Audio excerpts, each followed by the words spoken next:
আমি একজন ছোট ছাত্র। বলো নিয়মগুলো বলো।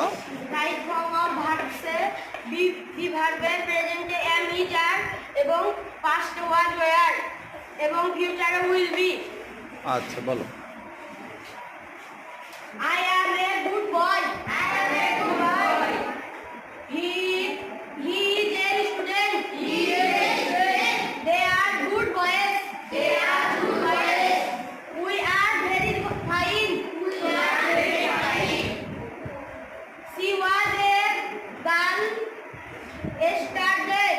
She was a girl yesterday হ্যাঁ বলো। He will be fine tomorrow. tomorrow আচ্ছা 5 নম্বরে কেন ওয়াজ হয়েছে পাস্টের জন্য, তাই না? ধন্যবাদ তোমাকে।